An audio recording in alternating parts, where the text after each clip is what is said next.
দেশনেত্রী বেগম খালেদা জিয়া এদেশে একটি অনন্য রাজনৈতিক ঐক্যের প্রতীক। আমাদের জাতীয় রাজনীতির এক মহান দিশারি, যিনি বারবার অসংখ্য জুলুম, নির্যাতন, নিপীড়নের মধ্যেও দেশের মানুষের কাছে এতটাই এই নিপীড়ন নির্যাতনের মধ্যেও যাকে তার সিদ্ধান্ত এবং অটল মনোভাবকে টলানো যায়নি, তার নামই তো বেগম খালেদা জিয়া।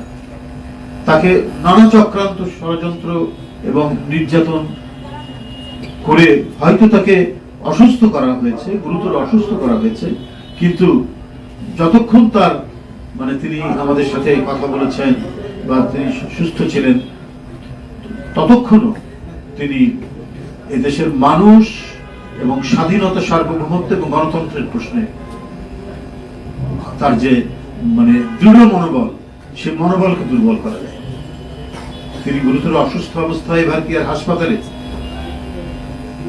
আমরা প্রত্যেকেই, সারা জাতি এবং আন্তর্জাতিক সম্প্রদায় পর্যন্ত তার জন্য দোয়া করছে, আল্লাহ যেন তাকে দ্রুত আরোগ্য করেন, দ্রুত সুস্থতা দান করেন, যাতে তিনি আবারও জনগণের মধ্যে ফিরে আসতে পারেন, তার দেশের মানুষের কাছ থেকে এসে তিনি যাতে তার রাজনৈতিক কর্মকাণ্ড এবং জাতির অভিভাবক হিসাবে জাতির নেতৃত্ব দিতে পারেন। এটাই আজকে তৃণমূল থেকে সারা জাতির প্রত্যাশা, এবং আন্তর্জাতিক সম্প্রদায়ও উদ্বিগ্ন এবং উৎকণ্ঠার সাথে তার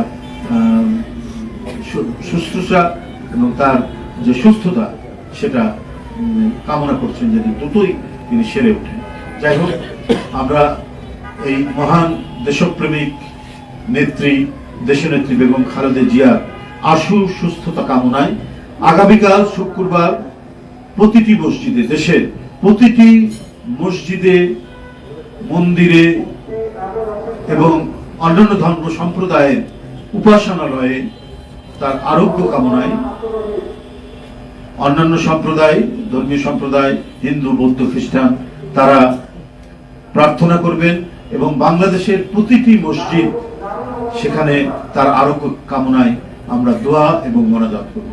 প্রতিটি মসজিদে মসজিদে দোয়া এবং মোনাজাত করা হবে তার দ্রুত সুস্থতার জন্য, এবং অন্যান্য সম্প্রদায় তাদের নিজ নিজ উপাসনালয়ে দেশনেত্রীর জন্য প্রার্থনা করবে। এই কর্মসূচিটি আপনাদের সামনে জানালাম। আপনারা ভালো থাকবেন, সকলকে ধন্যবাদ।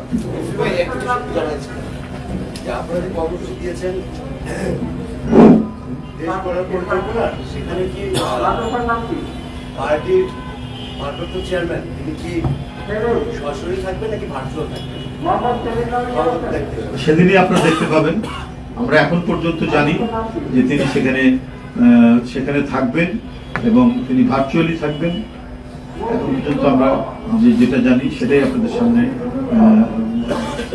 জানালাম, যে এই পর্যন্ত তিনি যেভাবে করে এসেছেন সেভাবে তিনি করবেন।